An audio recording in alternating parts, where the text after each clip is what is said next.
किसका घर, माता पिता का या बेटे का? पापा, नया घर बिल्कुल तैयार हो चुका है। सोच रहा हूं कि वहां दीपावली पर शिफ्ट कर लूं। सिद्धार्थ ने अपने पापा गोविंद प्रसाद जी से कहा। सिद्धार्थ गोविंद जी और सुधा का इकलौता बेटा है। सुधा वहीं पर बैठी मूकदर्शक बनी चुपचाप सुन रही है। पिछले कुछ दिनों से उसने किसी भी बात पर रिएक्ट करना छोड़ दिया था। नए घर की उमंग में सिद्धार्थ और उसकी पत्नी रिया दोनों बेहद खुश थे। सिद्धार्थ बहुत बड़ा अफसर है। रिया भी अमीर खानदान से ताल्लुक रखती है। गोविंद जी ने अपने घर को बहुत चाव से बनवाया था। कोठी, बाग, बगीचा सब कुछ था। परंतु जब सिद्धार्थ ने कहा कि उसने भी एक घर का सपना देखा है, अपने घर का, ये सुनकर गोविंद जी आश्चर्यचकित रह गए थे। अपना घर तो ये किसका घर है? नहीं पापा, ये घर आपका है। मैं अपने घर को अपनी मेहनत से बनाना चाहता हूँ। फिर उसने उनसे कुछ पूछने की जरूरत नहीं समझी थी। सब कुछ रिया और उसकी मर्जी से होने लगा था। बीच बीच में सिद्धार्थ उनसे सलाह ले लिया करता था। जबरन उन्हें 2-3 बार साइट पर भी ले गया था। माँ को तो न कुछ पूछा न दिखाने की जरूरत महसूस की थी। सुधा के अंदर तो जैसे सब कुछ टूट गया था। जिस बेटे को उसने जान से भी ज्यादा प्यार किया था, उसने एक तरह से उसका तिरस्कार कर दिया था। तिरस्कार बोलकर ही नहीं, चुप रह कर भी किया जा सकता है। सुधा महसूस कर सकती थी। रिया ने बहू के रूप में कभी उन्हें कोई तकलीफ नहीं दी थी। अमीर घर की बेटी होने के बावजूद उसका व्यवहार बेहद संस्कारी और संयमित था। 5 साल का गोलू और रिया घर की रौनक थे। सुधा ने कभी भी रिया के साथ बुरा बर्ताव नहीं किया था। गोलू में तो सुधा की जान बसती थी। पर सुधा बेटे के व्यवहार से बहुत आहत हो गई थी। कभी कभी गोविंद जी से अकेले में बात करते हुए पूछती कि ये मुझे मेरे किन पापों का फल मिला, एक ही बेटा, वह भी घर छोड़कर चला जाएगा। गोलू और रिया ये कहकर उसके आंसू निकल आते थे। मैंने तो अपने सास ससुर की दिल से सेवा की, कभी उनका दिल नहीं दुखाया। अम्मा जी ने तो अंतिम समय मेरे सिर पर हाथ रख कर आशीर्वाद दिया था कि ईश्वर हमेशा तुझे खुशी देंगे। फिर पता नहीं हमारे परिवार को किसकी बद्दुआ लग गई। धीरे धीरे दुख मनाकर उसने अपने दिल को समझा लिया था।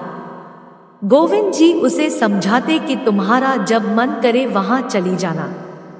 बेटे की तरक्की पर दुख नहीं मनाते, खुश होते हैं। रिया और सिद्धार्थ एक एक चीजें चुन चुन कर ला रहे थे। गोविंद जी को बेटे से दूर होने का दुख था, पर उन्होंने जाहिर नहीं किया। वो उसे महसूस कराते कि वो उसकी खुशी में खुश है। आज धनतेरस है। गृह प्रवेश की सारी तैयारियां हो चुकी थी। सिद्धार्थ और रिया नए घर की खुशी में बेहद उत्साहित थे। सिद्धार्थ सुबह सुबह नए कपड़े लेकर माँ पापा के रूम में आया। पापा के लिए खूबसूरत सिल्क का कुर्ता बंद गले की जैकेट के साथ और माँ के लिए बेहद सुंदर सिल्क की साड़ी, मम्मी के पसंदीदा हरे लाल रंग की। माँ, पापा जल्दी से तैयार हो जाइए, 11 बजे का मुहूर्त है। सुधा चुप थी। सोच रही थी कि बस तैयार हो जाओ और चलो। अंदर जैसे कुछ खत्म सा हो गया, न कोई उत्साह न कोई खुशी। उसे जाकर सिर्फ खड़े होना है।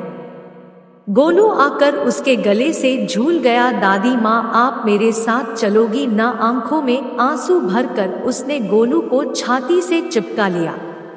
सुधा गाड़ी में पूरे रास्ते भर चुप थी। जिस दिन भूमि पूजन हुआ था, उसके बाद आज वो घर देखने जा रही है। गाड़ी से उतरते ही सामने बेटे की कोठी को सिर उठाकर देखा तो दंग रह गई। बहुत खूबसूरत आधुनिक तरीके से डिजाइन किया गया था। आओ माँ, बेटे ने माँ का हाथ पकड़ लिया। महीनों बाद उसने कुछ कहा। सुधा सोच रही थी कि आज नए घर की उमंग में अपनी माँ से अबोला खत्म कर रहा है। घर के मेन गेट पर नेम प्लेट देखकर सुधा स्तब्ध हो गई। सुधा गोविंद निवास। उसका दिल बहुत तेज से धड़क उठा। बेटा माँ के चेहरे के भाव पढ़ने की कोशिश कर रहा था। अंदर रिया खड़ी मुस्कुराई। आइए माँ, आपके नए घर में आपका स्वागत है। ये लीजिए आपकी अमानत। रिया ने घर की चाबियां सुधा के हाथ में रख दी। बेटे ने माँ का हाथ चूम लिया। माँ, अपने नए घर में भगवान के लिए भोग अपने हाथ से बनाओ, पर प्रसाद मेरी पसंद का होगा। सुधा समझ ही नहीं पा रही थी क्या बनाऊं। सुधा की आंखों से आंसू टपक पड़े। हलवा बनाऊंगी मेरे कान्हा जी की और तेरी पसंद का। पहले अपना और पापा का रूम देख लो। माँ सुधा को लगभग खींचते हुए रूम में ले गया। सुधा देख रही थी उस रूम में सब कुछ उसकी पसंद का है। पापा के लिए रॉकिंग चेयर, उसके लिए सामने से खुलने वाली खिड़की, सुबह सुबह सूर्य की पहली किरण के दर्शन, सूर्य भगवान को नमन करना, ये उसका सपना था जिसे वह कभी सिद्धार्थ से कहा करती थी। बाहर तुलसी जी का चौरा जैसा वो हमेशा चाहती थी। अरे ये तो उसका लगाया हुआ मनी प्लांट है। इसके लिए वह कितना परेशान हुई थी। माली ने उसे उखाड़कर गुलदाउदी लगा दिया था तो उसने माली को कितना डांटा था। तो मेरे बच्चे को सब कुछ याद था। उसका मन पुलकित हो उठा। कमरे की एक एक चीज को छू कर देख थी। माँ, आपने क्या सोचा था आपका राजा बेटा आपके बिना खुश रहेगा? रिया मुस्कुराती हुई कह उठी। माँ, आपका बेटा तो मेरे गोलू से भी छोटा है। माँ, सिद्धार्थ ने सुधा को बाहों में समेट लिया। आपके संस्कार इतने कमजोर नहीं हैं। आपने क्या सोचा कि आपका बेटा आपको और पापा को यूं ही अकेला छोड़ देगा?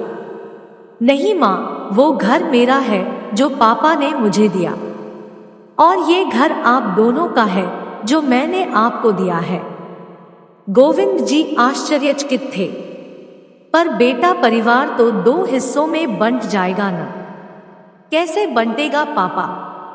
ये घर मेरे ऑफिस के पास है, इसलिए वर्किंग डे पर यहाँ रहेंगे और वीकेंड पर वहाँ।